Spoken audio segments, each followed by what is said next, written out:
In the marble lobby of Crosstech Biomedical, 6-year-old Emma Cross stood frozen among the morning rush. Glass elevators climbed the walls like transparent insects. Polished stone reflected 100 hurrying bodies in business suits and lab coats. The child's mouth hung open, tears streaming down her cheeks, but no sound emerged. Not a whimper, not a gasp, just silence, stark and terrible against the echo of footsteps and the electronic chime of elevator doors. The crowd parted around her the way water flows past stone in a river. No one stopped. No one looked long enough to see the trembling in her small frame. The way her fingers clutched a stuffed rabbit so tightly the fabric bunched white around her knuckles. They had places to be, meetings to attend, innovations to pursue. A crying child was someone else's problem. A silent crying child was easier to ignore. Marcus Reed pushed his cleaning cart across the lobby floor, the wheels squeaking softly against marble. The gray janitor's uniform hung loose on his frame. He'd lost weight over the years, the kind of weight that comes off slowly when a man forgets to care about food. His mop dripped a thin trail of water behind him.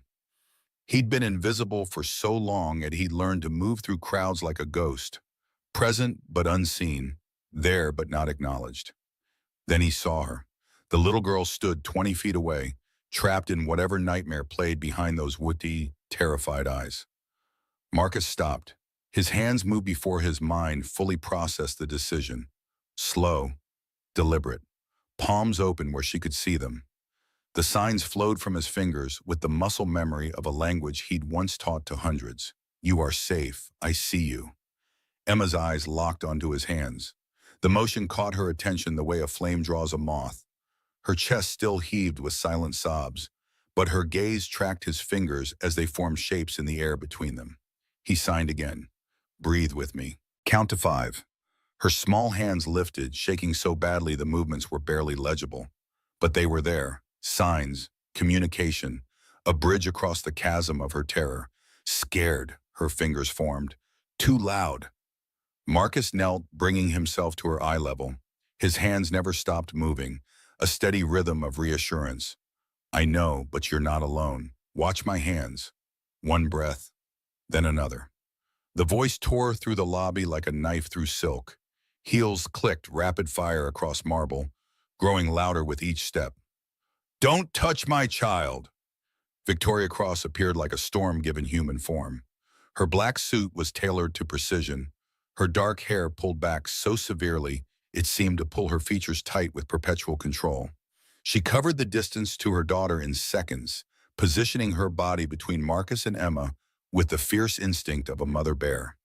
Security guards materialized from their posts, hands on radios, moving to surround the scene. But Marcus didn't stop signing. His hands continued their gentle motion even as Victoria blocked his view. You are brave. You are okay. Just breathe. Then impossibly, Emma's hands appeared around her mother's side. Small fingers forming shapes Victoria hadn't seen in 2 years. He helped, Emma signed to her mother. I'm okay, Mommy. The lobby fell silent. 100 people who'd been too busy to stop for a crying child now stood transfixed, watching a 6-year-old communicate for the first time since the world learned about the Crosstech tragedy. The girl who hadn't spoken since her father died in that laboratory explosion. The daughter of the youngest biotech CEO in America, speaking without words to a janitor in a gray uniform. Victoria's hands shook as she pulled Emma close. Her eyes met Marcus's over her daughter's head. Confusion warred with something else in her expression. Suspicion. Wonder. The desperate hope of someone drowning who suddenly feels solid ground beneath their feet. How do you know sign language? The question came out sharp, defensive. I used to teach it. Marcus straightened slowly, giving the security guards no reason to escalate. His voice was quiet, carefully neutral. The voice of someone who'd learned long ago not to give anyone a reason to notice him. Emma reached toward Marcus, her small hand extending past Victoria's protective embrace. Victoria caught her daughter's wrist gently but firmly, pulling her back. But Emma kept her eyes on Marcus as her mother ushered her toward the executive elevators. The little girl watched him over Victoria's shoulder, her expression something Marcus hadn't seen on anyone's face in 6 years. Gratitude. Recognition. As if she'd seen him as a person, not just the invisible hand that cleaned the floors she walked across. The crowd dispersed. The moment dissolved into the building's routine hum. Security guards returned to their stations, though Marcus noticed the way they watched him now, hands still near their radios. He picked up his mop. The water had formed a small puddle on the marble. He cleaned it methodically, each stroke of the mop erasing evidence that he'd ever stopped, ever knelt, ever reached across the invisible boundary that separated people like him from people like them. Sometimes the people screaming the loudest are the ones standing in perfect silence. The thought surfaced in Marcus's mind as he pushed his cart toward the service elevator. You just have to know how to listen. 40 floors above the lobby, Victoria Cross stood before floor-to-ceiling windows that framed Seattle like a photograph. Her office occupied the corner of the building, positioned to capture both mountain and water views. Awards lined the walls. Forbes 30 Under 30, Innovator of the Year, Woman in Tech Leadership. Each plaque and trophy represented a milestone, a battle won, a door broken down. They should have felt like victories. Instead, they felt like headstones marking the grave of the woman she used to be. The photograph on her desk showed a different Victoria, younger by only 2 years but aged by lifetimes of grief. James stood beside her in his white lab coat, his arm around her waist, the other hand resting on baby Emma's head. All three of them were laughing. She couldn't remember anymore what had been so funny that day. She'd forgotten the sound of her own genuine laughter. Her assistant appeared in the doorway with an espresso and a leather portfolio. 8 meetings scheduled for today. 12 investor calls, 4 product development reviews. The rhythm of business continued its relentless march, and Victoria had learned to march in step. Work was easier than feeling. Control was safer than vulnerability. She'd inherited her father's medical device company when it was circling bankruptcy, a dinosaur unable to adapt to new markets. In 5 years, she'd transformed it into Cross-Tech Biomedical, a leader in AI-assisted communication technology. The old assembly lines that built pacemakers now produced neural interfaces. The aging workforce had been replaced with engineers half their age and twice their salary. Her father's name was still on the building, but the company bore no resemblance to his vision. He'd wanted to help hearts keep beating. She'd chosen to help voices be heard. The irony wasn't lost on her. Her daughter hadn't spoken in 2 years. The memory surfaced without permission, vivid and vicious. Dubai. 3 in the morning, the hotel room phone screaming into the darkness.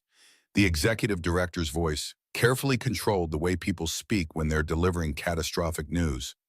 There's been an incident at the Seattle facility. James had stayed late to address a pressure valve issue in Lab 7. A minor concern, nothing urgent, the kind of problem a dedicated CTO handled personally rather than delegating to night shift maintenance. The explosion was instantaneous, a catastrophic failure in the containment system. No warning, no time for evacuation protocols. The lab's fire suppression system activated immediately, but by then there was nothing left to save. James Cross, 34 years old, died doing the job he loved, in the building his wife owned. Emma had been in the parking lot. That detail came later, pieced together from security footage and witness statements. Victoria had been halfway across the world, closing a deal that would have made James proud. Emma had been with her father.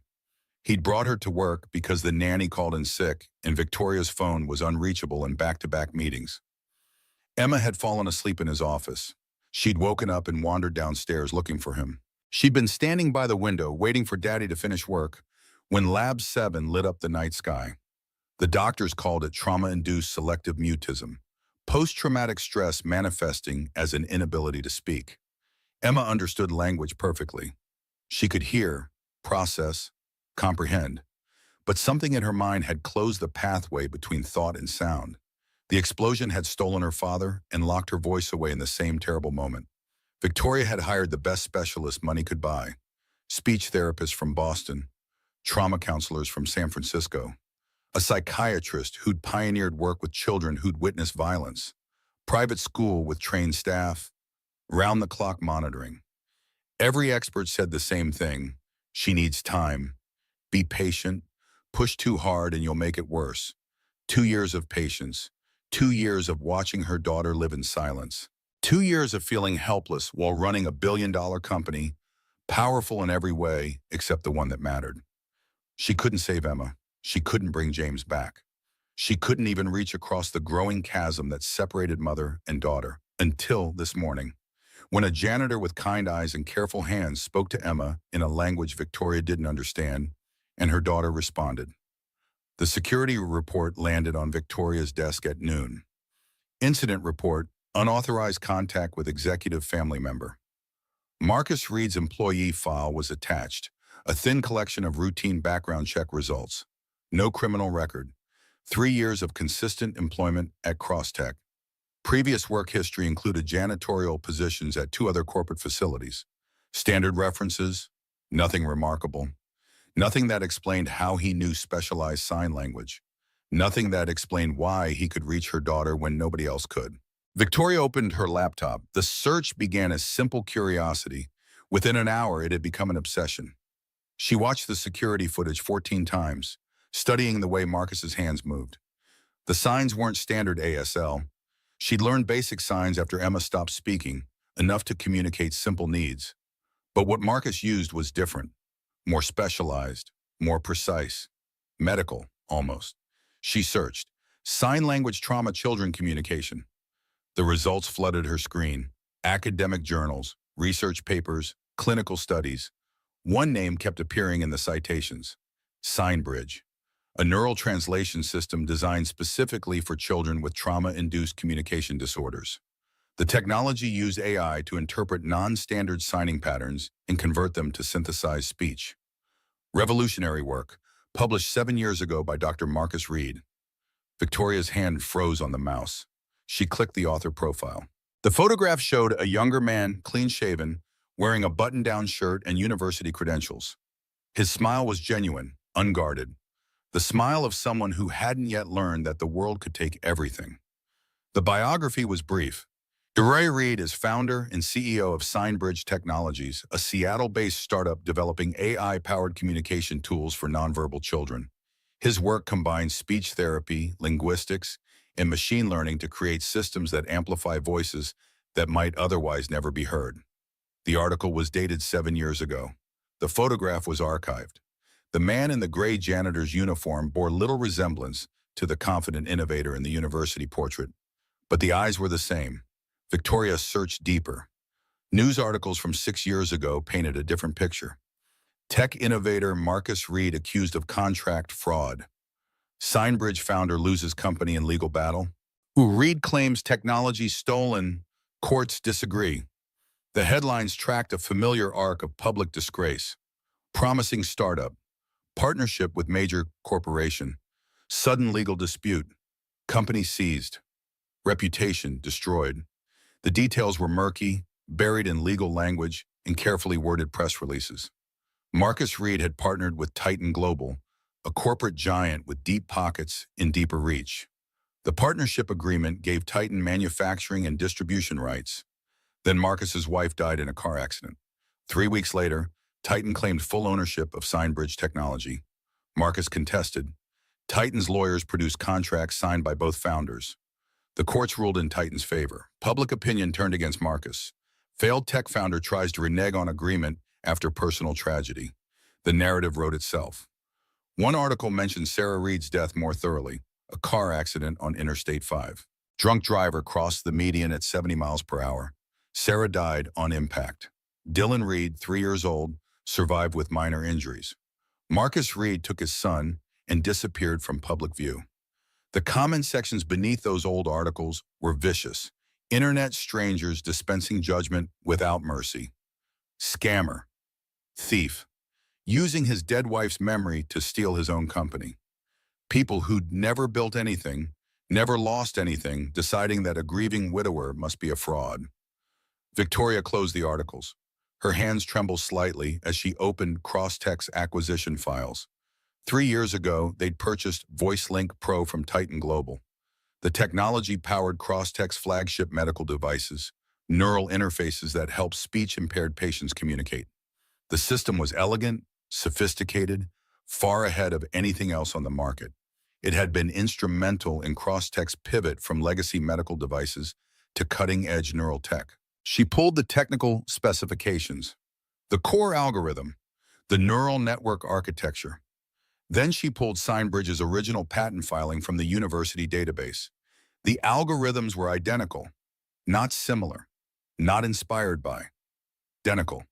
The same neural pathways, the same decision trees, the same revolutionary approach to interpreting non-standard communication patterns.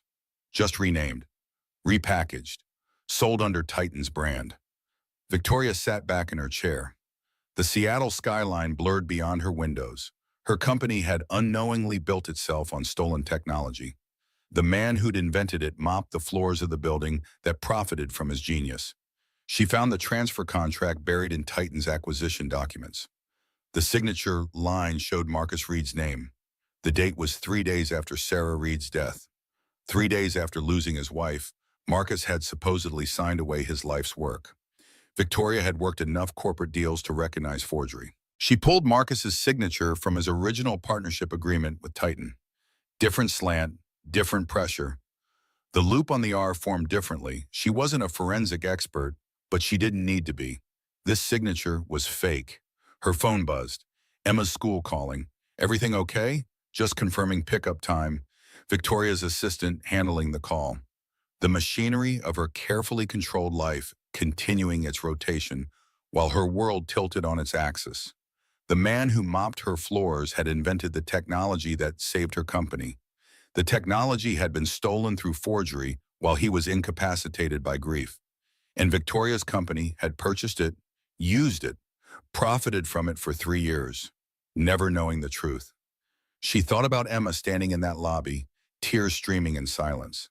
She thought about Marcus kneeling in his gray uniform, hands moving with gentle precision. She thought about James dead in a lab explosion while she was 8,000 miles away. She thought about all the ways people could be stolen from you. Death, distance, silence, invisible theft executed through legal documents and corporate maneuvering.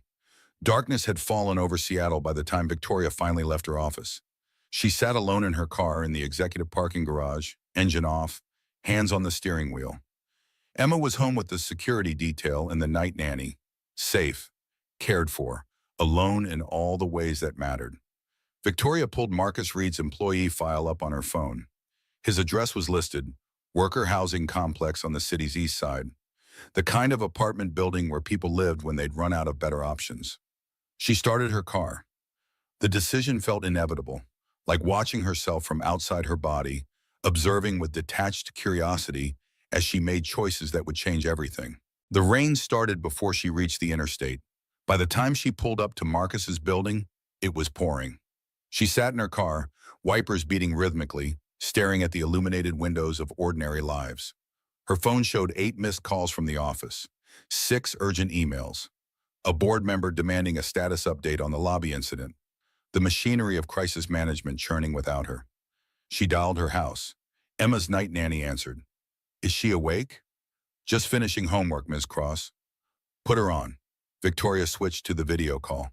Emma's face appeared on screen, solemn and watchful. Victoria signed as she spoke. Do you want to see the man from the lobby, the one who helped you? Emma's expression transformed.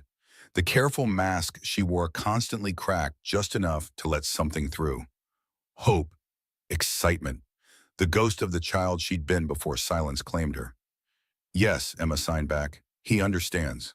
20 minutes later, Victoria pulled back into Marcus Reed's parking lot with Emma in the back seat. The rain hadn't let up. Emma clutched her stuffed rabbit and watched the building with an intensity that made Victoria's chest ache. When had her daughter become so guarded? When had anticipation become something rare enough to notice? Marcus answered the door wearing worn jeans and a flannel shirt. Confusion crossed his face, followed by concern. His eyes moved from Victoria to Emma, assessing the situation with the quick calculation of someone accustomed to unexpected trouble. Ms. Cross, is everything all right? Can we come in? Victoria heard the edge in her own voice. Not quite a request, not quite a demand. The tone of someone who'd spent too many years having doors open for her, losing the ability to ask rather than expect. I need to talk to you. Marcus stepped back. His apartment was small but clean. Books lined makeshift shelves built from cinder blocks and pine planks. Linguistics textbooks, child development journals, programming manuals. The entertainment center held a modest television and a laptop that had to be at least 10 years old. Drawings covered the refrigerator, held in place with alphabet magnets. A child's artwork showing dinosaurs and spaceships in stick figure families. "Dad, who is it?" A boy appeared from the bedroom, 8 or 9 years old, wearing a shirt with a T-Rex on the front. He stopped when he saw strangers in his living room. Dylan, Marcus's son, the one who'd survived the accident that killed his mother. He looked at Emma with shy curiosity, then his hands lifted, forming signs with practiced fluidity. "Hi, I'm Dylan." Emma's face transformed. She signed back, movements careful but eager. "I'm Emma. I like your shirt." The two children stood there, communicating in gestures while the adults watched. Marcus's expression softened in a way that made him look younger, less guarded. Victoria felt something twist in her chest. When was the last time Emma had initiated social interaction? When was the last time she'd seen her daughter smile like that? Thunder rolled across the sky. Victoria's phone buzzed with a traffic alert. Interstate 5 flooding. Bridge closure warnings. The storm system had settled over Seattle with no signs of moving on. "The bridge is flooded."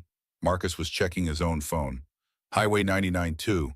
Happens every time we get rain like this. Usually takes a few hours to clear." Victoria felt trapped and grateful in equal measure. She should want to leave. She should reschedule this conversation for somewhere neutral, somewhere professional. But Emma had already moved toward Dylan's drawing table, and both children were pulling out crayons, signing rapid conversations about colors and favorite animals. "We can wait," Victoria heard herself say. Marcus made dinner from what he had: potatoes, carrots, onions, chicken stock. He moved around the small kitchen with quiet efficiency, comfortable in the domestic rhythm. Toast from day-old bread, tea brewing in mugs that didn't match. Simple food, but the apartment filled with warmth and the yeasty smell of toasting bread. Emma laughed, not with sound, of course, but her shoulders shook and her face lit up at something Dylan signed about dinosaurs and basketball. Victoria stood in Marcus's tiny living room, watching her daughter experience joy, and felt tears burning behind her eyes. They ate at the small table.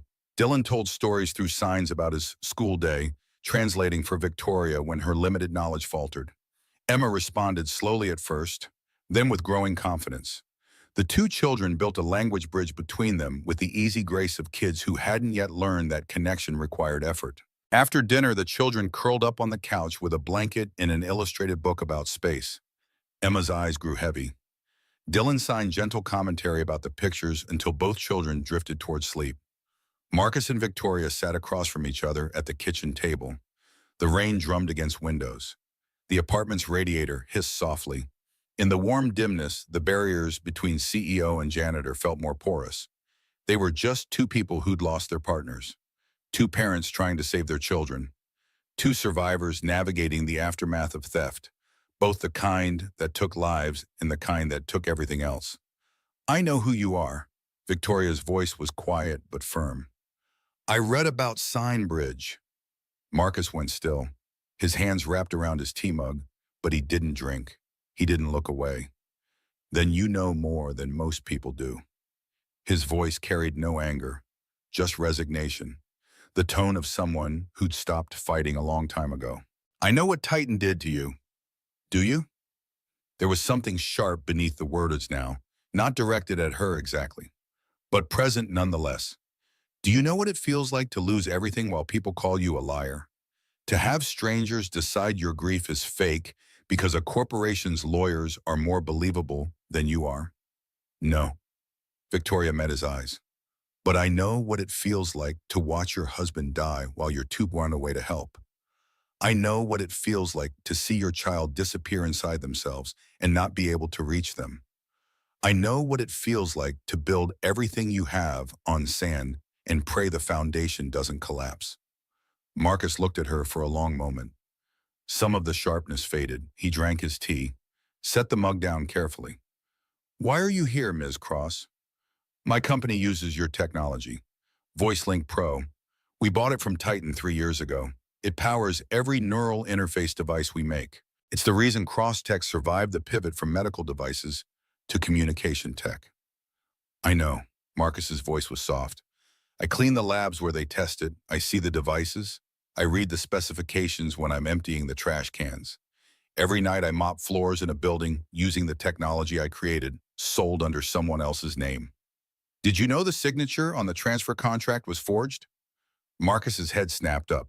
His eyes widened. For the first time, Victoria saw genuine surprise break through his careful control. What? She pulled out the printed documents from her bag, spread them on the table. The transfer contract, the signature analysis, the comparison with his earlier signatures. She watched him study the papers, watched his hands start to shake. This isn't your handwriting. Someone forged this 3 days after Sarah died. While you were grieving, while you were barely functional, someone signed away your company in your name. Marcus stood abruptly, paced to the window, pressed his hands against the glass like he needed to feel something solid. His shoulders rose and fell with deep breaths. I always thought I must have signed it and blocked it out. I was so broken after Sarah. Those first weeks were a blur. I couldn't remember what I'd eaten, where I'd been. I thought maybe I'd been so desperate to escape, to just make it all stop, that I'd signed without understanding what I was doing. You didn't sign it. Titan stole Signbridge, and I can prove it. Marcus turned. His face was raw with something between rage and relief. The expression of someone who'd carried guilt for 6 years, suddenly discovering it wasn't his to carry. Why are you telling me this? Because it's the truth, and because my company profited from what they did to you. I didn't know, but now I do. I can't unknow it. What do you want from me? Victoria had been asking herself that same question since she got in her car. What did she want? Justice? Redemption? Absolution for building her empire on stolen ground? I don't know yet, but I can't walk away. Not from this, not from you. Marcus moved back to the table, sat down heavily. He looked at his son sleeping on the couch, at Emma curled beside him. 2 children who'd lost a parent, finding comfort in shared silence and crude language. They'll destroy you if you go after Titan. You know that, right? They have unlimited resources. They have politicians in their pocket. They've spent 6 years making me the villain. If you challenge them, they'll do the same to you. Let them try, Victoria's voice hardened. I've built a company from nothing. I've buried my husband. I've watched my daughter disappear into silence. Titan doesn't scare me. It should. Maybe, but Emma hasn't been this happy in 2 years. She hasn't communicated like this since James died. You did that in 30 seconds in a lobby. You reached her when an army of specialists couldn't. That's worth fighting for. Marcus looked at her, really looked at her, not as a CEO or as the woman who employed him, but as a person, as someone who understood loss, as someone who'd also learned that sometimes the only choice left was to stop running and start fighting. If we do this, he said slowly, if we really go after Titan, there's no going back. They won't just fight legally. They'll destroy reputations. They'll manufacture scandals. They'll make everyone believe we're the criminals. And we might lose. We might, Victoria agreed. But what's the alternative? You stay invisible forever? Emma stays silent? We let them win because fighting is hard? I have Dylan to think about. I can't put him through another media circus. He was 3 when Sarah died, but he remembers the photographers, the shouting, the kids at school saying his dad was a thief. I can't do that to him again. Emma stirred on the couch. Her hand moved in sleep, forming signs even in dreams. Marcus and Victoria both watched her. Dylan shifted, his arm moving to rest across Emma's shoulders in an unconscious gesture of comfort. My daughter just told me with her hands that she wants to speak but can't, Victoria said quietly. She wants to tell the world what really happened in that lobby, but she has no voice. You gave the voiceless a way to speak, and they stole it from you. Maybe it's time we steal it back.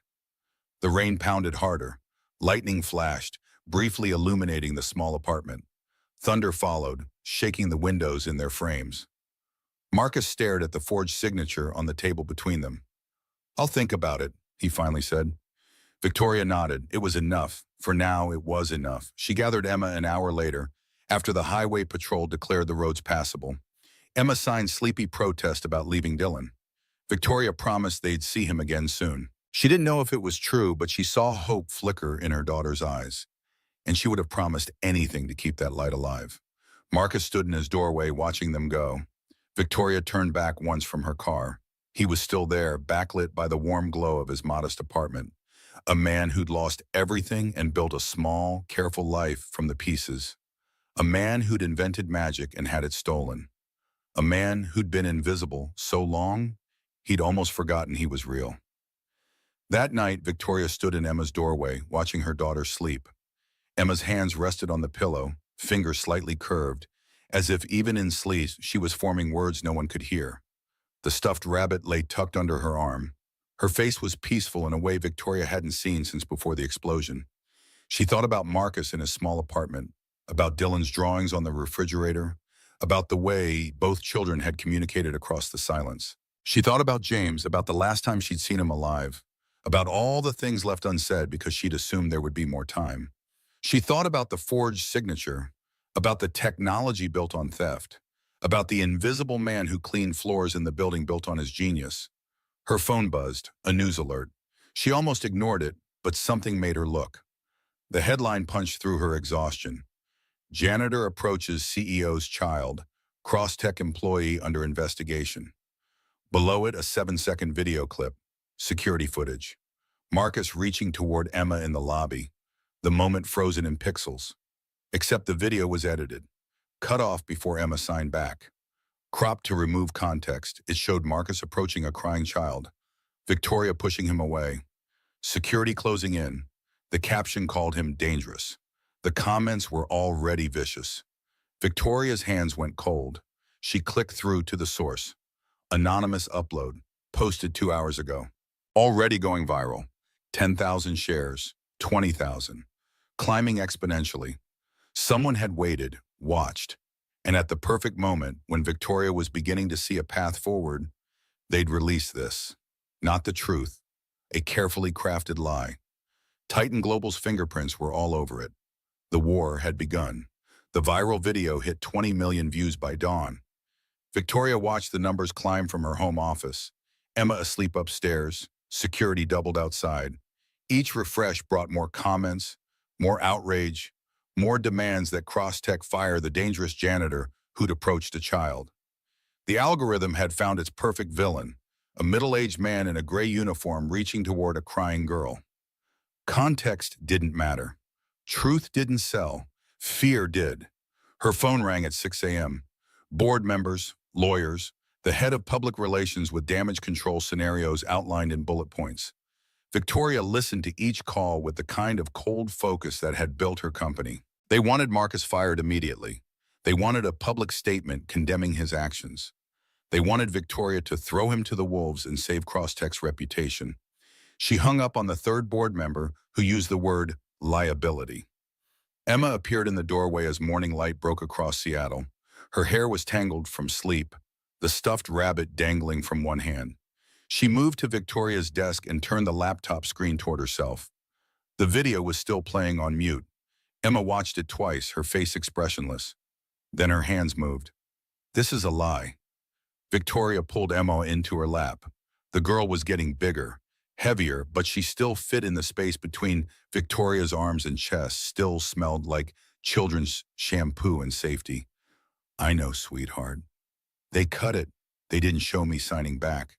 They didn't show him helping. I know. Emma's hands clenched into fists on her lap. When they opened again, the signs came fast and angry. I want to tell them the truth. Why can't I just tell them?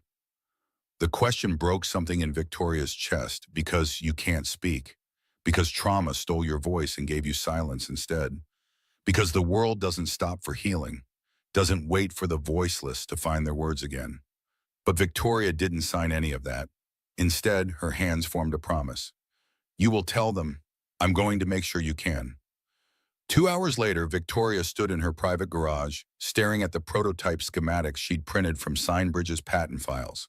The original design was 7 years old, built on technology that had evolved exponentially since Marcus first coded the neural translation algorithms. She'd spent the night studying machine learning architecture, relearning programming languages she hadn't touched since graduate school. Her hands remembered the keyboard's rhythm even if her mind had grown rusty from years in boardrooms instead of development labs. She called Marcus from an encrypted line. His voice was careful when he answered, the wariness of someone expecting the other shoe to drop. Ms. Cross, I need your help. She didn't waste time on pleasantries. Emma wants to testify. She wants to tell the world what really happened, but she needs a voice. We need to build Signbridge 2.0. The silence stretched long enough that Victoria wondered if the connection had dropped. Then Marcus spoke, his voice rough with something that might have been hope or might have been fear. If I'm seen near you or Emma right now, they'll use it against you. The optics?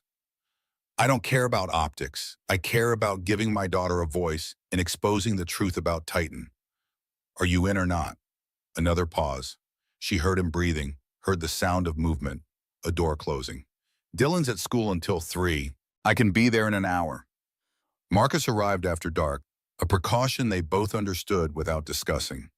He parked 3 blocks away and approached through the service entrance Victoria rarely used. Dylan was with him, the boy carrying a backpack full of homework and looking around Victoria's house with wide eyes that tried not to show amazement. Emma met them at the door, already signing greetings before they'd fully entered. The children disappeared into Emma's room within minutes. Victoria led Marcus to the converted office space where she'd set up a makeshift development lab. 2 high-end computers, 3 monitors, neural interface equipment borrowed from Crosstech's research division. The original Signbridge schematics spread across her desk. Marcus stopped in the doorway. His eyes moved across the setup, cataloging each piece of equipment, each line of code visible on the screens.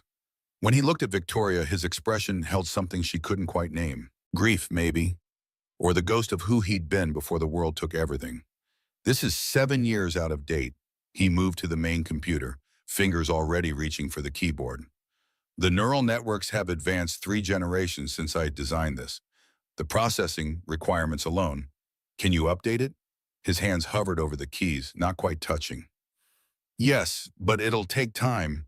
If we work every night for 2 weeks, maybe 3, we could have a functioning prototype, maybe. Then we start tonight. They fell into rhythm like musicians who'd played together before, each anticipating the other's movements. Marcus coded while Victoria handled hardware integration. He explained the neural pathways in language stripped of unnecessary jargon, and she absorbed it with the quick comprehension of someone who'd built a career on understanding complex systems fast. They worked past midnight, fueled by coffee that grew cold in forgotten mugs, and the shared understanding that they were building something that mattered. Dylan fell asleep on Victoria's couch around 10, his math homework incomplete beside him. Emma lasted until 11, fighting to keep her eyes open, wanting to be part of whatever magic the adults were creating. Victoria carried her daughter to bed while Marcus covered Dylan with a blanket and dimmed the lights. When Victoria returned to the makeshift lab, Marcus was staring at the screen with the intensity of someone seeing ghosts in the code. His fingers moved across the keyboard, updating algorithms he'd written when his wife was alive, when his son was a toddler, when his future held promise instead of janitorial shifts and invisibility. This section here, he pointed to a block of code. Sarah wrote this part. She was better with the linguistic pattern recognition than I was. She understood how children's minds work, how they build language structures before they can articulate them. Victoria pulled up a chair beside him. Tell me about her. Marcus's hands stilled on the keyboard. For a moment, Victoria thought he'd refuse. Then he spoke, his voice soft enough that it felt like a confession. She taught at a school for deaf children.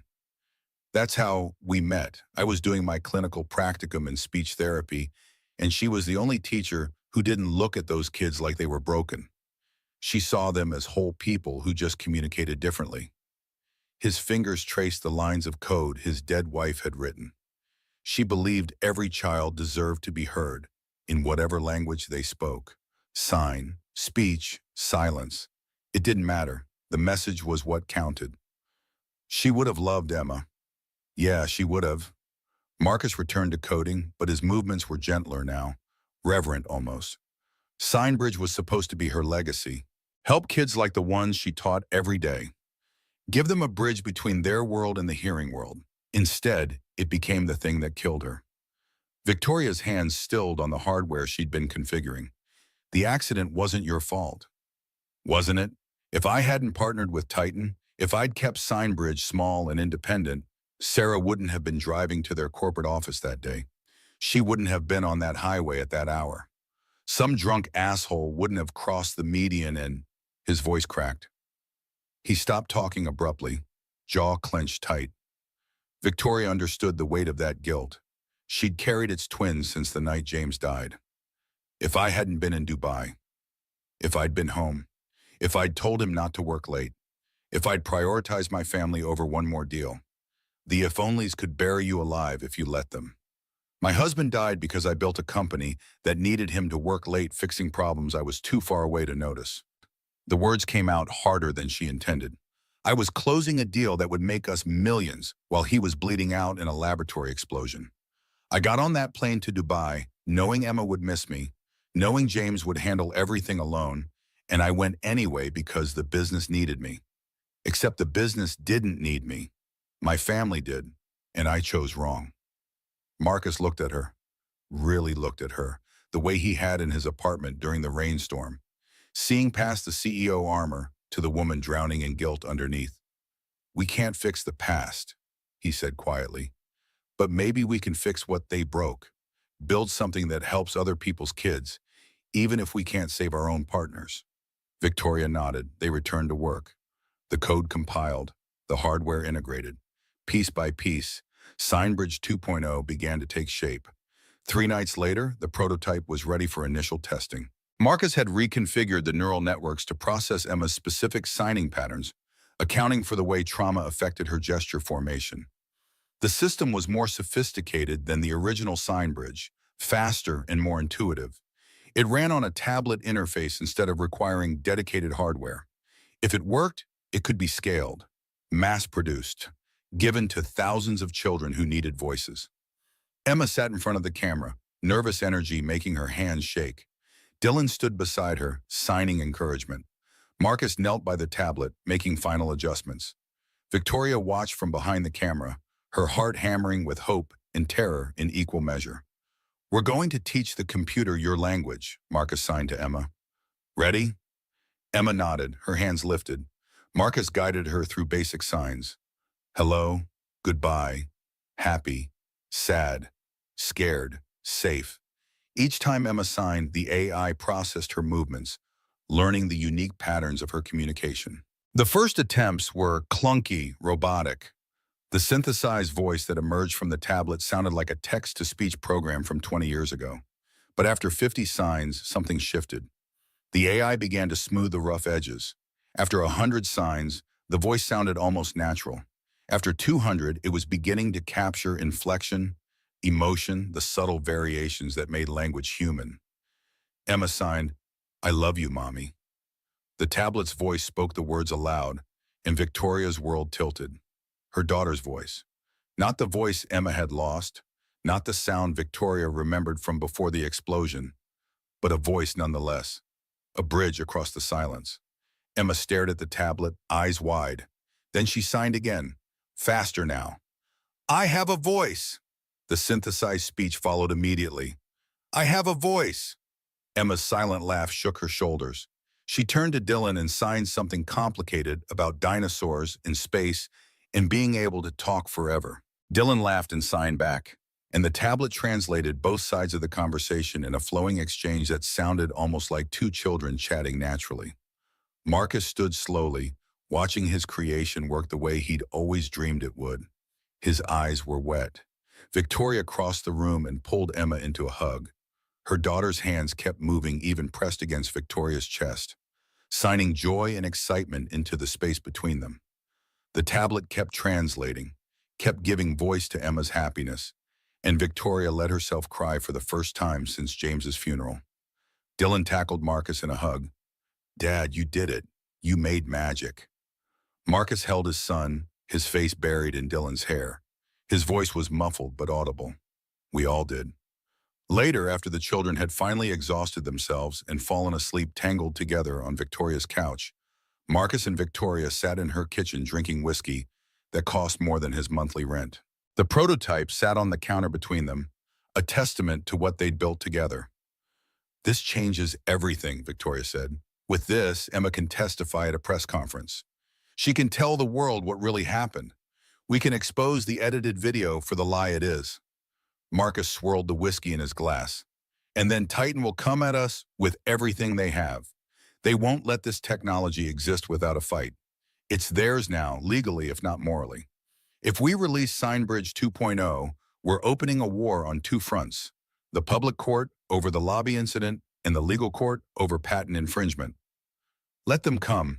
Victoria's voice was steel wrapped in silk. I've got lawyers, I've got evidence of the forged signature, and now I've got Emma's voice to prove Marcus Reed isn't a predator, he's a miracle worker. Her phone buzzed, another news alert. She almost ignored it, but Marcus's expression made her look.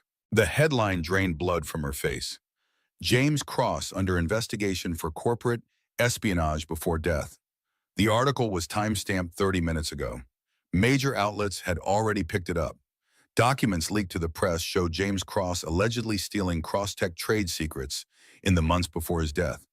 Email correspondence, file transfer logs, meeting notes suggesting he planned to sell proprietary technology to competitors. Every document was a forgery. Victoria knew it the way she knew her own heartbeat.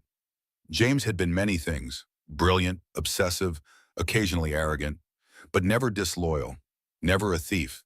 He'd built Crosstech beside here, believed in the mission as deeply as she did. But the documents looked real. Sophisticated forgeries designed to pass initial scrutiny. By the time forensic analysis proved them fake, the damage would be done. James's reputation would be destroyed. Crosstech's integrity would be questioned. Victoria would be painted as either complicit or catastrophically incompetent.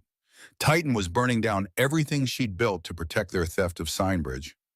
Marcus read the article over her shoulder. This is what they do. They did it to me with the contract fraud accusations.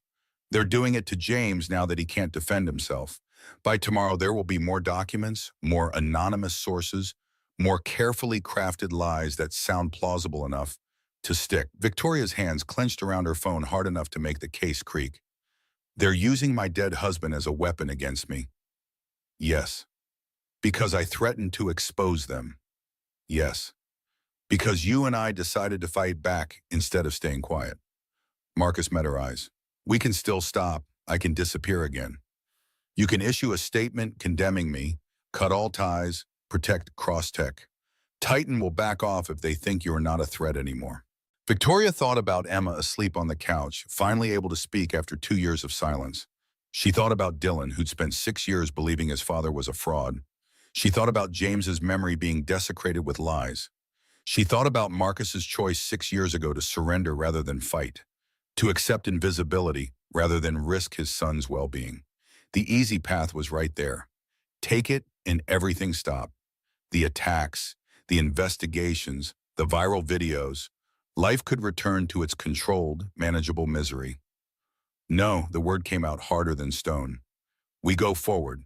We expose them. We make them pay for every life they've ruined. Marcus studied her face. You'll lose everything. Maybe, but I'll lose it fighting. That counts for something. The board called an emergency meeting for the following morning. Victoria arrived to find 9 members already seated, their faces grim. The leaked documents about James were displayed on the conference room screen, blown up large enough that every forged signature was visible. Richard Sutton, the oldest board member and her father's former partner, spoke first. His voice carried the weight of institutional authority and barely concealed condescension. Victoria, we need to discuss damage control. These allegations against James are lies. Victoria remained standing, refusing the chair they'd left empty for her at the table. Every document is forged. James never stole anything from this company. He died protecting it. The forensic analysis will take weeks. Sutton's tone suggested he was explaining basic concepts to a slow child. In the meantime, our stock is in freefall. Investors are demanding answers. We need to issue a statement distancing Crosstech from these allegations. With distancing how? By calling my dead husband a thief to save our stock price? By acknowledging the investigation and promising full cooperation with authorities. Another board member, Patricia Chen, pushed a prepared statement across the table.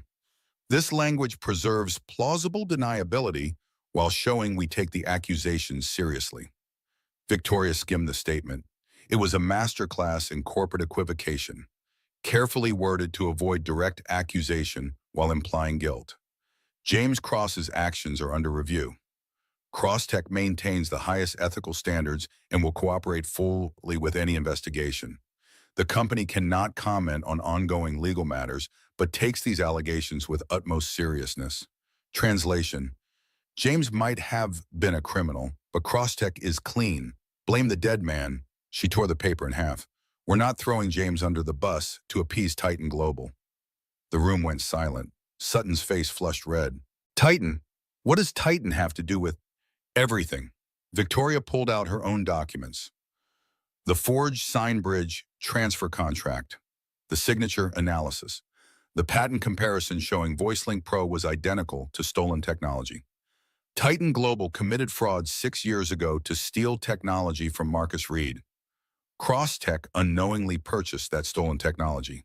Now Titan is manufacturing evidence against James because I threatened to expose them. She laid it all out. The timeline, the proof, the connection between the lobby video going viral and the James allegations dropping the same week. Titan's pattern of destroying anyone who challenged them. Sutton's face went from red to purple. Are you seriously suggesting we go to war with a Fortune 500 company over a janitor's conspiracy theory? I'm suggesting we stand up for the truth. James was murdered. The room erupted. Multiple board members talking over each other, Chen demanding evidence, Sutton threatening to call for a vote of no confidence, others trying to restore order. Victoria waited for the chaos to settle. When she spoke again, her voice cut through the noise like a blade. James discovered the truth about VoiceLink Pro 3 months before he died. He contacted Marcus Reed's former colleagues. He built a legal case proving Titan had committed fraud. He was planning to whistleblow the day after the explosion. She pulled up James's unsent email on her phone, projected it onto the conference room screen. This is a draft he wrote the day he died. He never sent it because someone disabled the lab's safety system remotely and killed him first. The email read like a message from beyond the grave. James explaining what he'd found, naming Titan's fraud, warning Victoria that if she was reading this draft instead of receiving it properly, something had happened to him, telling her to finish what he started, telling her he loved her and Emma, always. The room fell silent. Several board members stared at the screen, faces pale. Sutton looked like he'd been punched. Do you have proof the explosion wasn't an accident? Chen's voice was careful now, legal instinct overriding corporate reflex. I have safety override logs showing the system was disabled 10 minutes before the explosion. I have James's research into Titan's fraud. I have a pattern of Titan destroying everyone who threatens their stolen technology. I don't have a smoking gun, but I have enough to demand an FBI investigation. And if you're wrong, Sutton had recovered his authoritative tone. If this is grief and paranoia instead of evidence, you'll destroy Crosstech pursuing a vendetta against our largest technology partner. Victoria met his eyes. I'm not wrong, and we're going public with everything in 3 days at a press conference. Emma will testify using the sign bridge prototype Marcus and I built. She'll prove the lobby video was edited. Marcus will present evidence of Titan's original fraud. I'll demand a full investigation into James's death. The board can support me or vote me out. Your choice. She walked out before they could respond. Behind her, the conference room exploded into argument. She didn't care. The path was clear now. Forward into the fire or backward into surrender. She'd made her choice. Emma's private school called 2 hours later. There was a situation. Photographers outside, reporters asking questions. Could Victoria come immediately? Victoria was 15 minutes away when the Wapiti news feed hit her phone. Emma stood on the school's front steps, surrounded by cameras and shouting reporters. The little girl's face was pale, her hands pressed over her ears against the noise.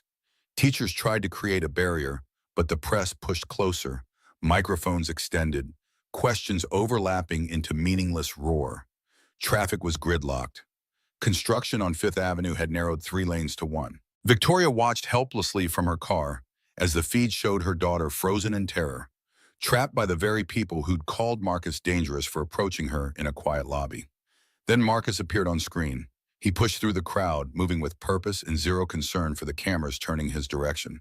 Security guards tried to intercept him, but he brushed past them like they were cobwebs. He reached Emma and dropped to one knee, blocking her from the cameras with his body. His hands moved in signs Victoria could see even on the small phone screen. "Breathe with me. You're safe." Emma's eyes locked onto his, her hands lowered from her ears. She signed back. "I'm scared."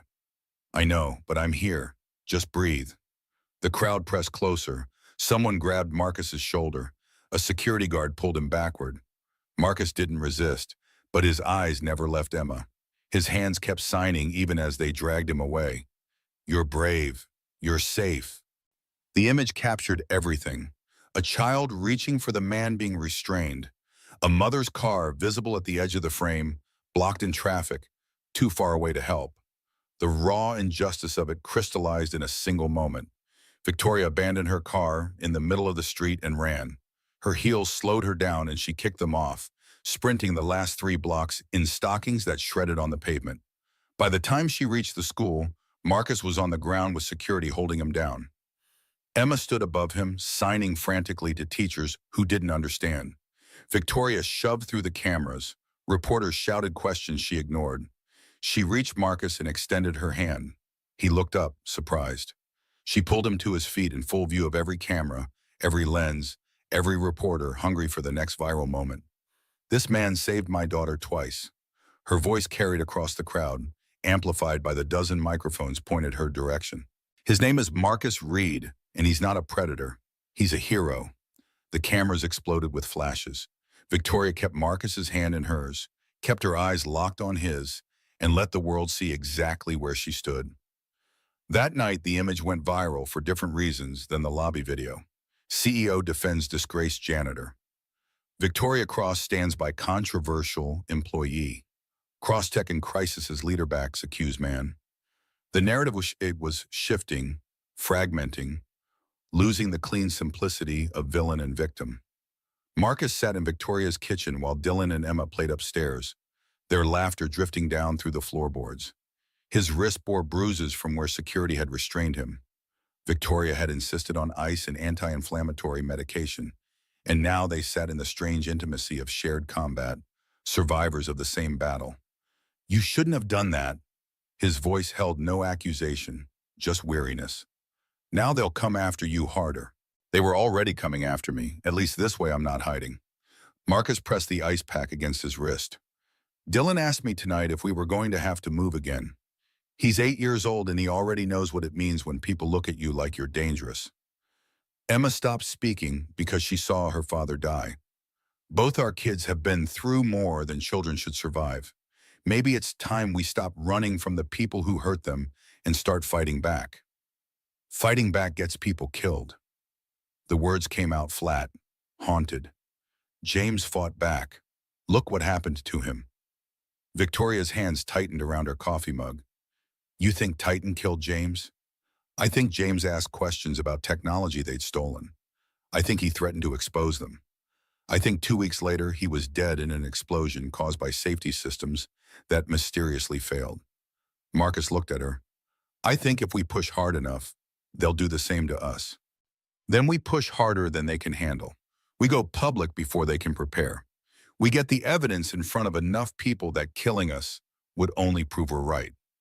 That's not how corporate warfare works. They won't kill you.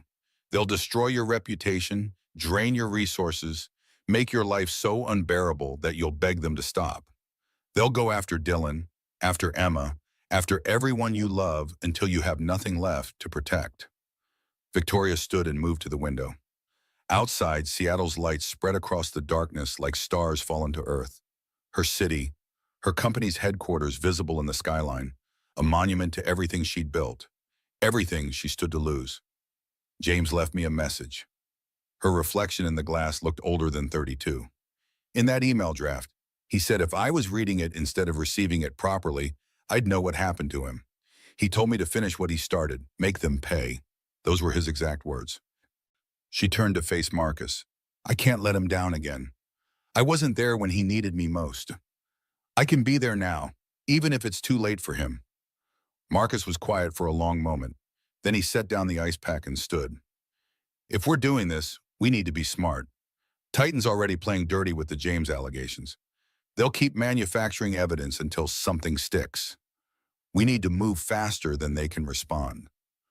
The press conference is in 3 days. Emma's ready to testify with the prototype. Are you? I've been ready for 6 years. I just needed someone to stand beside me. They looked at each other across Victoria's expensive kitchen, two people who'd lost everything and found each other in the ruins. The air between them felt charged with possibility and danger in equal measure. Victoria took a step closer. Marcus didn't move away. Thank you. Her voice was softer now. For saving Emma today. For building this with me. For not running when running would have been easier. Thank you for seeing me. Marcus's response was equally quiet. For 6 years I've been invisible. You looked at me and saw a person worth fighting for. That's not something I can repay. You already did. You gave Emma her voice back. The moment stretched. Victoria was aware of everything. The distance between them, the way Marcus's eyes held hers, the slight lean of his body toward her like gravity pulling planets into orbit. Her heart hammered against her ribs. She hadn't felt this kind of pull since before James died. Hadn't let herself feel anything except grief and guilt in the crushing weight of responsibility. She stepped back. The spell broke. Marcus exhaled slowly and Victoria wondered if he'd been holding his breath too. I should get Dylan home. His voice was rough. School tomorrow. Victoria nodded, called the children down, watched Marcus and Dylan drive away into the night, their taillights disappearing around the corner. Emma stood beside her in the doorway, signing a question Victoria almost didn't want to answer. Do you like Mr. Marcus? The truth was complicated. Yes, no, maybe. I don't know if I'm allowed to like anyone who isn't James. I don't know if moving forward means betraying backward. I don't know if this feeling is real or just trauma bonding with the first person who understands loss the way I do. Victoria signed back. He's a good man helping us. That's all. Emma gave her a look that suggested 6-year-olds saw through adult lies better than adults admitted. But she didn't press, just signed goodnight and headed upstairs with her rabbit. Victoria stayed in the doorway long after they'd left, staring at the empty street, feeling the ghost of a moment that almost happened, haunting the space where Marcus had stood. The next day brought fresh attacks, more anonymous sources feeding stories to hungry media outlets. Marcus Reed's former colleagues claiming he had been unstable after Sarah's death, prone to paranoid accusations and emotional outbursts. Former Crosstech employees suggesting James Cross had acted erratically in his final months, secretive about his work, possibly covering illegal activities. Each story carefully sourced to avoid libel charges while implying guilt through innuendo and selective fact. Victoria's lawyers worked around the clock preparing for the press conference. They'd secured the Seattle Convention Center's main ballroom, invited every major outlet, prepared evidence packets for distribution. Emma had practiced her testimony 100 times with the SignBridge prototype until the synthesized voice sounded natural and confident. The night before the press conference, Victoria couldn't sleep. She stood in her home office reviewing James's old files for the 1,000th time. His research into VoiceLink Pro, his notes on the SignBridge patents, his correspondence with former Titan employees who'd grown consciences and wanted to talk. One email caught her attention. She'd missed it before, buried in James's drafts folder. Addressed to Marcus Reed. Never sent. Dated 2 weeks before the explosion. Mr. Reed, I know what they did to you. I have proof. SignBridge was stolen and my company has been profiting from that theft. I can't undo the past, but I can help you fight for the future. I've compiled evidence of the forged transfer contract and Titan's fraud. I'd like to meet and discuss how we can expose this together. My wife Victoria doesn't know about this yet. I wanted to verify everything before involving her. If you're willing to fight again, I'm willing to stand beside you. You deserve justice. Sarah deserves justice. Let's make sure they get it. James Cross. Victoria read it 3 times. James had known. He'd found Marcus, found the truth, built a case. He'd been planning to approach Marcus directly, to stand up against Titan, to risk everything for someone he'd never met whose technology had been stolen. Her husband had been a hero, and Titan had killed him for it. She forwarded the email to her lawyer with instructions to include it in tomorrow's press conference materials.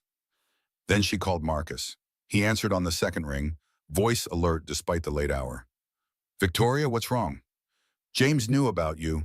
Before he died, he'd found evidence of the fraud. He was planning to contact you, to help you fight Titan. They killed him to stop it. The silence on the other end stretched long enough that Victoria thought the connection had dropped. Then Marcus spoke, his voice thick with emotion. He died trying to help me? He died trying to do what's right, just like we're doing now. Victoria, if they killed James for this, they won't hesitate. I know. But we're not stopping. We're going to that press conference tomorrow. We're going to tell the truth, and we're going to make sure James's death meant something. Marcus was quiet for a moment. Then, okay, we finish this. For James, for Sarah, for every person they've destroyed. For Emma and Dylan, so they grow up in a world where speaking truth doesn't get you killed. They said goodnight.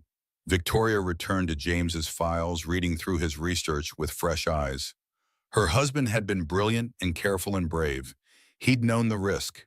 He'd chosen to fight anyway. Now it was her turn to carry that fight forward. Tomorrow the world would hear Emma's voice. Tomorrow Marcus would reclaim his stolen creation. Tomorrow Titan would learn that some things couldn't be buried under lies and forged documents and corporate power. Tomorrow the war truly began. But tonight Victoria allowed herself to feel something besides grief when she thought about James. Pride, gratitude, the kind of love that survives death and transforms into purpose. She fell asleep at her desk. James's research spread before her, the sound of Emma's synthesized voice still echoing in her memory. I have a voice. I have a voice. I have a voice. The truth would not stay silent anymore. Week 8 arrived with legal documents delivered by courier. Nathan signed for the envelope at Victoria's front door, recognizing the law firm letterhead before opening it. The petition for emergency guardianship named Catherine Hayes as proposed guardian, citing Victoria's isolation, questionable judgment in hiring caregivers, and alleged mental incompetence. Attached was a temporary restraining order. Nathan Cruz was to cease all contact with Victoria Hayes immediately, pending investigation into his suitability as a care provider. The paper shook in his hands. Catherine had moved faster than expected, weaponizing the Oakland report into legal grounds for control. Failure to comply could result in criminal charges for violating a court order. Victoria read the documents in silence, her face cycling through shock to fury to something that looked like defeat. She can actually do this. Take away my right to choose my own life. The hearing is in 3 weeks. Nathan scanned the legal language, looking for loopholes. If you can prove competence, show that you're making sound decisions. How? By demonstrating I hired someone with an abuse allegation? That's Catherine's entire argument. Victoria's hands clenched on the papers. She's going to win. Not if we fight. Nathan pulled out his phone. You need Marcus Hartley, your family lawyer. He'll say the same thing Catherine's saying, that I'm vulnerable and making poor choices. Then we prove you're not vulnerable. We document your progress, get Dr. Chen's testimony, show the court you're improving specifically because of the care choices you made. Victoria looked at him with exhaustion that went bone deep. And what about you? The order says you can't have contact with me. If you stay, you're violating a court order. The implications settled like lead in Nathan's stomach. If he left, Victoria faced the guardianship battle alone while Catherine presented her case unopposed. If he stayed, he risked arrest, losing Sophie permanently if child services decided he was unfit. The choice between protecting Victoria and protecting his daughter wasn't a choice at all. I have to go. The words tasted like failure, but Victoria nodded. I know. Sophie needs a father who's not in jail. This isn't forever. Nathan stood, already feeling the distance opening between them. Just until the hearing. We'll fight this properly, through lawyers and evidence. Victoria wheeled herself to the window, staring out at gardens she'd barely seen from ground level. Go, before Catherine finds another reason to make this worse. Nathan left the mansion knowing he might never return. The agency would assign Victoria a new caregiver, someone Catherine would probably approve, someone who wouldn't challenge her or push Victoria beyond comfort. 3 weeks until the hearing meant 3 weeks of Victoria backsliding into isolation, while Catherine built her case for permanent control. At his apartment, Sophie was coloring at the kitchen table under Tom Rodriguez's watchful eye.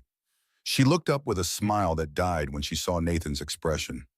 "We have to stay away from Miss Hayes for a while." "Why?" Sophie's crayon froze mid-stroke.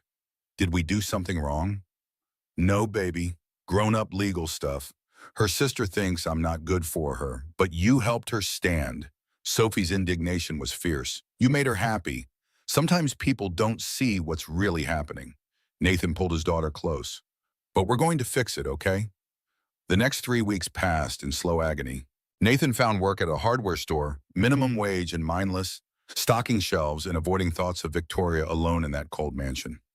Tom brought news occasionally. Dr. Chen still came for therapy sessions, but reported Victoria's motivation had evaporated. The temporary caregiver lasted 4 days before quitting.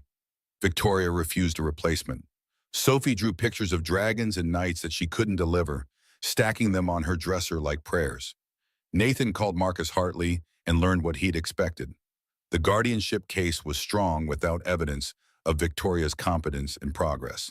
Dr. Chen's testimony would help, but Catherine had her own medical experts who'd argue Victoria needed institutional care. Nathan's testimony would be dismissed as biased, potentially harmful given the restraining order. "You're the reason she's in this position." Hartley's voice carried regret rather than accusation. "If you'd never been hired, Catherine wouldn't have grounds for the mental incompetence claim. So I destroyed her life by trying to help it. You both made choices that seemed right at the time. Now we deal with consequences." 2 weeks before the hearing, Nathan received a call from an unknown number. Victoria's voice came through shaky but determined. "I'm not supposed to be talking to you, but I needed you to know I'm working. Every day. The standing practice, the frame walking, everything. If I can show the court I'm improving, maybe they'll see Catherine's wrong. You're doing this alone? Dr. Chen helps when she comes, but mostly yes. I have to prove I can be independent. Be careful." Nathan's chest tightened. "You could hurt yourself without proper support. I've hurt myself plenty with proper support. At least this time I'm choosing it." Victoria paused, and Nathan heard something in the silence that sounded like longing. "Sophie okay? She misses you. Draws you pictures every day." "I miss her too. Both of you. This house is too quiet without her stories and your terrible jokes. They're not terrible. They're dad jokes. There's a difference." The laugh Victoria gave him was worth risking the phone call. "Nathan, when this is over, regardless of how it goes, thank you for seeing me as more than my limitations. You never had limitations. Just circumstances you're learning to navigate." After hanging up, Nathan stared at his phone for a long time. 3 weeks ago, Victoria couldn't stand without support. Now she was attempting frame walking alone in that mansion, driven by desperation to prove herself worthy of autonomy. The image of her falling without anyone to help made his hands shake. Tom found him on the apartment steps that evening, staring at nothing. "You look like a man who's lost something important." "I think I might have." Nathan's voice came out hollow. "I came to help her, and instead I made everything worse. You gave her reason to fight." Tom settled onto the step beside him. "Before you showed up, she'd given up. Now she's working herself into the ground trying to prove she deserves freedom. That's not worse. That's what hope looks like when it's desperate. What if she loses? What if Catherine wins and locks her away somewhere? Then you figure out the next fight." "But Nathan," Tom's weathered hand gripped his shoulder, "maybe the fight isn't just about Victoria keeping her freedom. Maybe it's about you both figuring out what you're willing to risk for each other." The words settled into Nathan's bones and stayed there, growing heavier as the hearing date approached. The night before court, Sophie climbed into his bed around midnight, unable to sleep. "What if they say Miss Hayes has to go away? Then we find ways to visit her." Nathan pulled his daughter close. "But I think she's stronger than people realize. She might surprise everyone. She's the strongest person I know. Except you, Daddy." "Why except me?" "Because you're the strongest person in the whole world."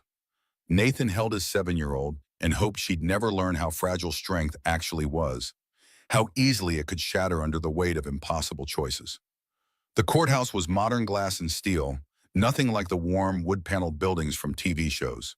Nathan arrived early with Sophie and Tom, finding seats in the gallery while lawyers gathered at their tables. Catherine sat perfectly composed in designer armor, her attorney a sharp-eyed woman who looked like she'd never lost an argument. Marcus Hartley shuffled papers at the defense table, competent but outmatched. Victoria entered last, wheeled in by Dr. Chen, wearing a simple dress that somehow made her look both vulnerable and fierce. She didn't look at Nathan, keeping her gaze straight ahead as Chen positioned her wheelchair at the defense table. The distance between them felt measured in miles rather than courtroom feet. Judge Thompson entered, a woman in her 60s with the expression of someone who'd heard every manipulation and lie the legal system could produce. She surveyed the courtroom before speaking. This is a guardianship hearing for Victoria Hayes. Ms. Catherine Hayes seeks emergency guardianship citing mental incompetence and vulnerability. Let's proceed. Catherine's attorney opened with surgical precision. May it please the court, the evidence will show that Victoria Hayes, while physically disabled, has demonstrated a pattern of poor judgment that endangers her well-being. She has isolated herself, refused professional medical care, and formed inappropriate attachments to unqualified caregivers. The attorney presented the Oakland report, police photographs, and all, making Nathan's dismissed case sound like proof of predatory behavior. She called a neuropsychologist who testified about isolation's effects on judgment, noting that Victoria's withdrawal from social contact suggested possible depression and impaired decision-making capacity. Catherine took the stand wearing an expression of pained concern. I love my sister. Since our parents died, I've tried to protect her, especially after the accident. But Victoria refuses help. She's gone through 24 caregivers in 8 months because she can't maintain healthy professional relationships. Her attorney guided Catherine through a narrative of rejection and poor choices, culminating in Nathan's hiring. You discovered Mr. Cross had a history of abuse allegations? Yes. My private investigator found police reports from Oakland. When I showed Victoria, she refused to dismiss him. That's when I knew her judgment was too impaired for her to protect herself. The words painted Victoria as helpless prey and Nathan as predator, twisting 3 weeks of hard-won progress into evidence of manipulation. Nathan's hands clenched until Tom placed a steadying grip on his shoulder. Hartley's cross-examination barely dented Catherine's composure. When asked if Victoria had made measurable physical progress, Catherine admitted improvement, but attributed it to Dr. Chen's expertise rather than Nathan's involvement. When questioned about alternative care options, Catherine presented brochures for expensive facilities with full medical staff. Your sister could receive this level of care at home with proper support. She's tried that. Catherine's voice carried practiced patience. 24 failed attempts. At some point, we have to accept she needs more structured intervention. The morning session ended badly. Nathan could read it in Hartley's expression, in the way Dr. Hero. Chen's jaw tightened, in Victoria's rigid posture as they wheeled her to a private room during recess. He wanted to go to her to offer some reassurance, but the restraining order kept him anchored to his seat while Catherine's attorney built walls around Victoria's freedom. The afternoon brought the defense's case. Hartley called Dr. Chen first, who testified about Victoria's remarkable progress over 8 weeks. Her core strength has improved 40%. Standing duration went from 0 to sustained periods exceeding 1 minute. These gains directly correlate with Mr. Cross's tenure as her caregiver. Catherine's attorney attacked on cross-examination, but she still requires a wheelchair for daily mobility, correct? For longer distances, yes, and she still cannot perform basic self-care tasks without assistance? She's learning adaptive techniques that, yes or no, doctor, can Victoria Hayes live independently right now? Chen's reluctance was visible. Not entirely independently, no. The admission landed like a stone.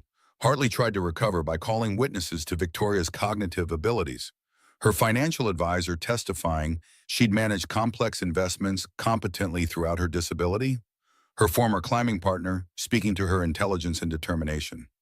But Catherine's attorney made each witness acknowledge Victoria's isolation, her limited social contact, her dependency on paid caregivers. When Hartley announced Nathan as the next witness, Catherine's attorney objected. Your Honor, Mr. Cross is subject to a restraining order for Victoria's protection. His testimony is not only biased, but potentially harmful. Judge Thompson considered this. Mr. Hartley, your client sought this order. You can't now claim his testimony is essential. Nathan's chance to defend Victoria evaporated with the judge's ruling. Hartley moved on to character witnesses. Tom Rodriguez describing Nathan's dedication as a father and professional, the agency coordinator testifying about his positive record prior to Oakland. But without Nathan's own voice, the narrative remained Catherine's to control. The final witness caught everyone off guard. Sophie Cross, called by Marcus Hartley against Nathan's whispered protest. The 7-year-old walked to the stand with her shoulders back, clutching one of her dragon drawings. Sophie, do you know Miss Hayes? Yes, she's my family. How did you meet her? Daddy brought me to her house when I was sick. She was scared of kids, but I drew her a dragon and she liked it. We became friends.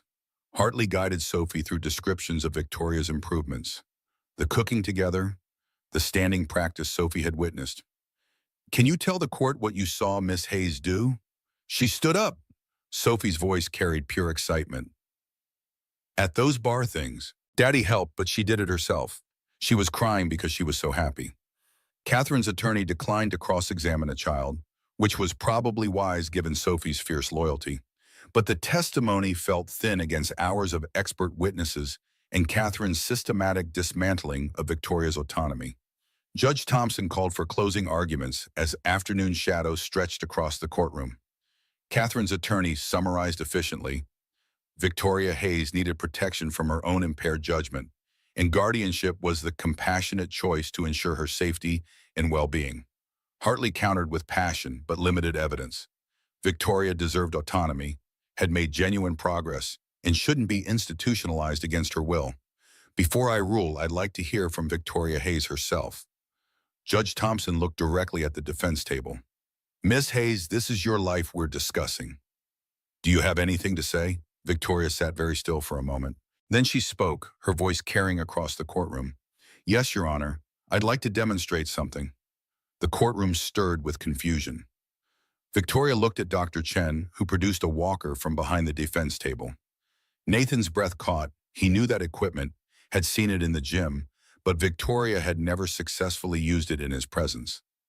I've been practicing. Victoria's hands trembled slightly as she gripped the wheelchair arms. Alone, mostly, because I needed to know I could do this without help before I could ask the court to believe I deserve autonomy. Miss Hayes, I don't think physical demonstrations are, Judge Thompson began, but Victoria was already moving. She pushed herself up from the wheelchair, legs shaking but holding weight. Her hands found the walker's grips, white-knuckled but steady. The courtroom went silent as Victoria took one step, then another, her face contorted with effort, sweat already dampening her hairline, but she kept moving. 3 steps, 4, 5. Catherine's face had gone pale. Nathan couldn't breathe watching Victoria walk across a courtroom when 3 weeks ago she could barely stand. 6 steps, 7. Every muscle in her legs trembled visibly, but she didn't stop until she'd crossed 10 feet of open space.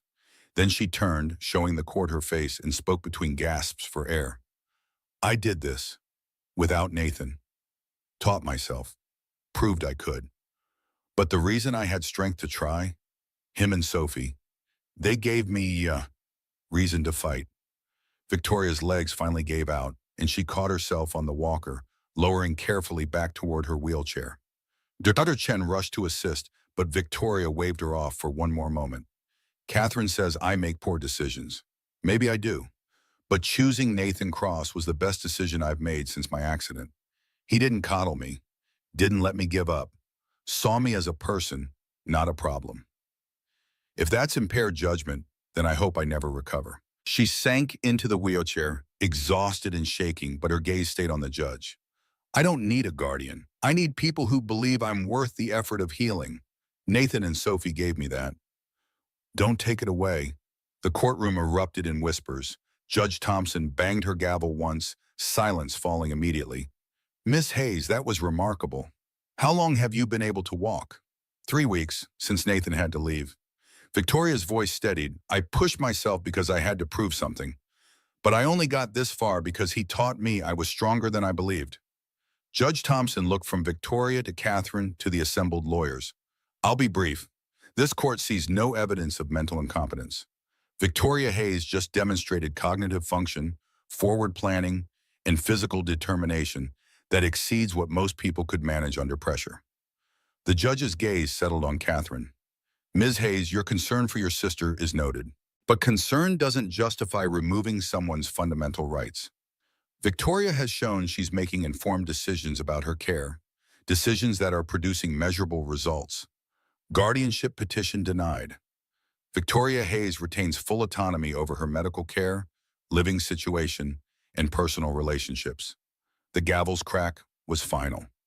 Catherine stood abruptly and left without a word, her attorney gathering papers in stiff silence. Victoria sat very still, as if afraid to believe the ruling was real.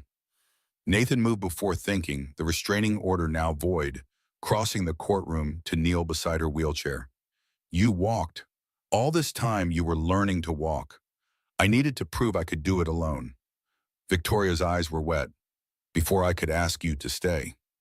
Outside the courthouse, afternoon sun painted everything golden. Tom waited with Sophie, who launched herself at Victoria the moment they emerged. You walked in there. I knew you could do it. Victoria caught the little girl in a careful hug. I couldn't have done it without your dragon drawings giving me courage. Sophie beamed, then turned to Nathan with sudden seriousness. Daddy, can we go home now? To Miss Hayes' house? That depends on Miss Hayes. Nathan looked at Victoria, the question hanging unspoken between them. Actually, there's something I need to do first. Victoria's voice was steadier now, though exhaustion lined her face. Nathan, you're fired. His heart stopped. What? Effective immediately, I'm terminating your employment with the agency. Paperwork will be filed tomorrow. Nathan couldn't form words. After everything, after the courtroom and the walking and the declaration that hiring him was her best decision. Because you can't be my employee anymore. Victoria's expression was vulnerable beneath the determination. The court just ruled our relationship was appropriate, but it won't stay that way if you're working for me. Power imbalance. Exploitation concerns. Catherine will find another angle eventually. So you're firing me to protect us both. I'm firing you so we can be equals. Victoria reached for his hand, so I can say what I should have said weeks ago. I love you. I love Sophie. You make me want to live instead of just exist, and I don't want to lose that because of professional boundaries. Nathan's throat was too tight for speech. He dropped to one knee beside the wheelchair, holding her hand in both of his. I love you too. The words came out rough. Both of us do. But Victoria, I have nothing to offer except everything I need. Victoria's voice was fierce. You offer partnership, belief, family. That's worth more than anything money can buy. Sophie launched into a victory dance. I told Daddy to kiss you weeks ago, Tom laughed from his respectful distance. Kids got good instincts. Nathan leaned in, careful of the wheelchair between them, and kissed Victoria properly for the first time. The courthouse steps were hardly romantic, and curious onlookers definitely watched, but nothing in his life had felt more right than this moment. When they finally broke apart, Marcus Hartley approached with an envelope. Victoria, there's something I need to give you. Your father left instructions when he died. A letter to be delivered when you'd found someone worthy of your heart. I believe that time is now. Victoria took the envelope with shaking hands, Nathan reading over her shoulder as she unfolded pages written in elegant script. Victoria, my brave girl, if Marcus is giving you this, it means you found someone special. Someone who sees past your fierce exterior to the kind heart underneath. Don't be afraid to love them. Don't let fear of loss keep you from joy. The strongest people are those who risk their hearts after being broken. I'm proud of you for trying. Love completely and without reservation. That's the only way to truly live. Your mother would be proud too. We both love you, always, Dad. Tears streamed down Victoria's face. He knew, somehow he knew I'd be scared, because he knew you. Nathan wrapped his arms around her from his kneeling position, and he was right. You're brave enough for this. They stayed like that for a long moment, Sophie joining the hug from the other side, Tom watching with unmistakable affection. Finally, Victoria straightened and wiped her eyes. So, what happens now? Now we figure out what comes next. Nathan stood, stretching cramped legs. Together. I have some ideas about that. Victoria's expression shifted to something almost shy. The settlement from my accident lawsuit. It's been sitting in investments for 2 years. I've been thinking about adaptive recreation programs. using what I learned about recovery to help other people. Like what you used to do, teaching climbing to kids with disabilities, but expanded all kinds of adaptive sports and activities. Victoria's voice gained strength as she spoke. Kayaking, cycling, skiing, everything that helped me feel alive before the accident, modified so anyone can experience it. That's amazing. Nathan's mind was already racing with possibilities. You'd need instructors, medical oversight, liability insurance, and someone with caregiving experience who understands what actually helps versus what just looks good on paper. Victoria met his eyes. I'm offering you a partnership, Nathan. Not employment, genuine equal partnership in building something that matters. Before Nathan could respond, Sophie tugged his sleeve. Does this mean we're really a family now? Victoria reached for Sophie's hand. If you want to be, if that's okay with you and your dad. Sophie looked between them with the seriousness only 7-year-olds could muster. Can I call you Mom? Not instead of my real mom, but also? Victoria's composure shattered completely. I would be honored beyond words. The partnership discussion continued over the following weeks, turning abstract ideas into concrete plans. Victoria's settlement provided substantial capital. Nathan's experience with medical equipment and patient care filled gaps in her knowledge. They visited adaptive sports centers in Colorado and Oregon, studying programs that worked in identifying needs nobody was meeting. Tom Rodriguez signed on as facilities manager, his decades of mechanical expertise perfect for maintaining specialized equipment. Dr. Chen agreed to serve as medical director, ensuring safety protocols met professional standards. The vision expanded from vague concept to detailed business plan, complete with mission statements and projected growth. 6 months after the courthouse, Hayes Cross Adaptive Recreation Center opened in a converted warehouse 20 minutes from the mansion. The space hummed with possibility, climbing walls with adaptive holds, swimming pool heated year-round, equipment for cycling and skiing and activities Victoria was still researching. 30 participants enrolled in the first cohort, ranging from children to adults, all facing disabilities that had limited their recreational options. The opening ceremony drew local news coverage and community leaders, but Victoria's speech stayed focused on personal experience rather than inspiration. 2 years ago, I thought my active life was over. One man refused to let me believe that. Now we're building a place where nobody has to face limitations alone. Nathan added his own remarks, talking about dignity and partnership and the importance of seeing people as capable rather than broken. Sophie helped cut the ribbon, her dragon drawings decorating the facility's entrance hall.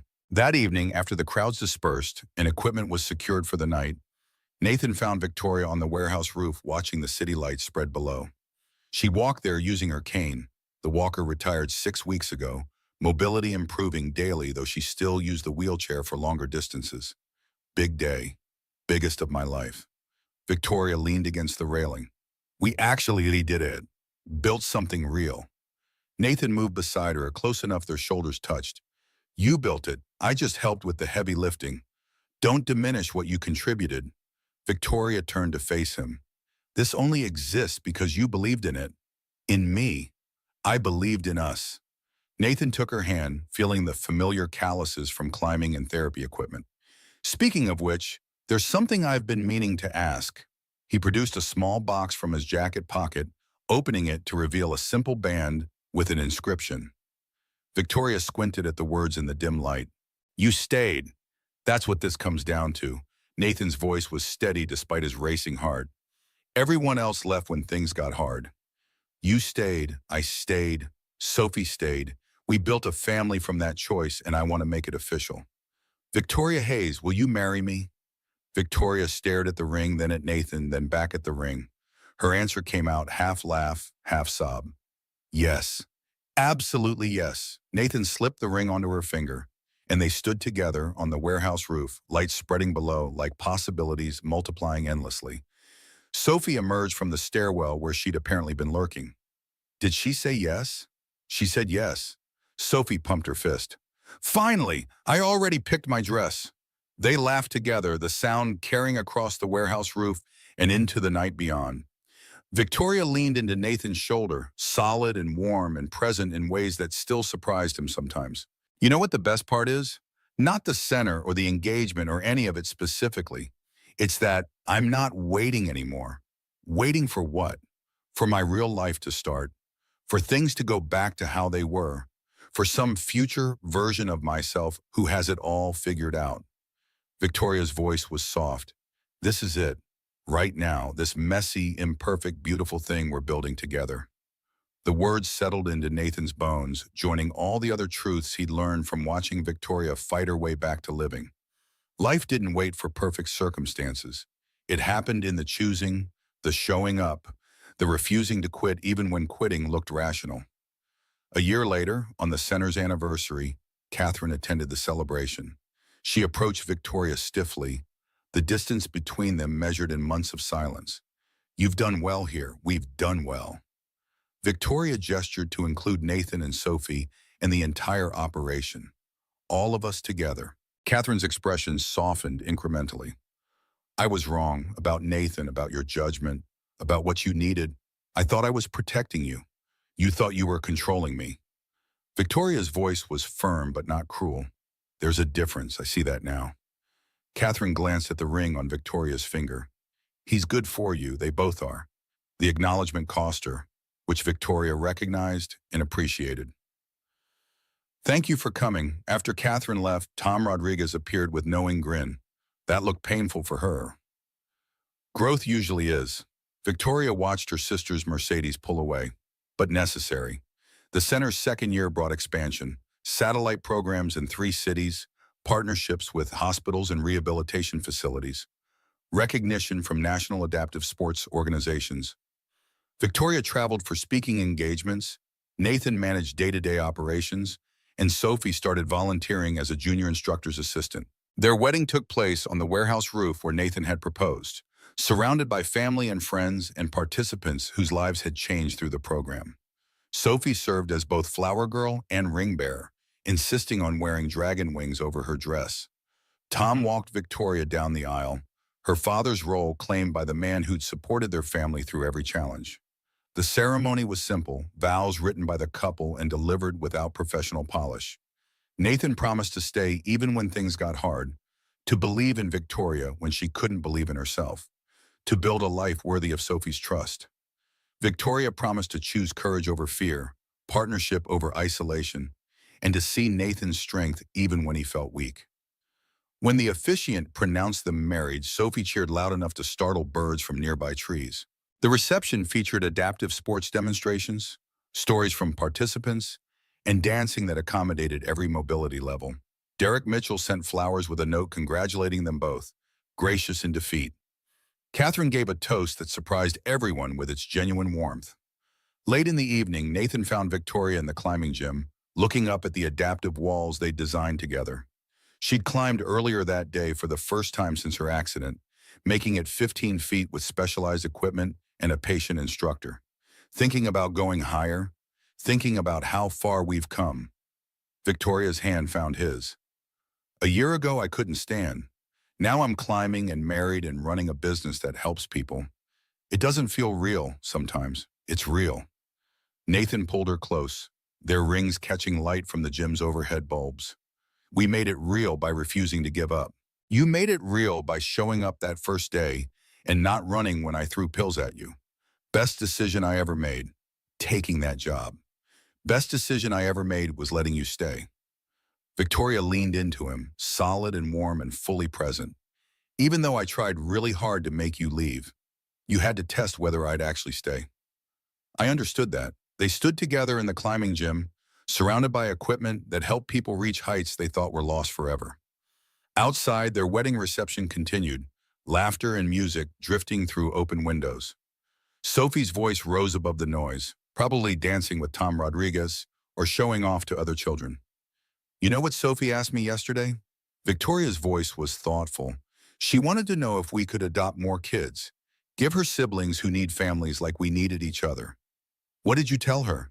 "That we'd talk about it, together. Because that's how families work. Nobody makes big decisions alone." Nathan kissed her forehead, breathing in the moment and everything it represented. Broken people finding each other and building something stronger than either could manage independently.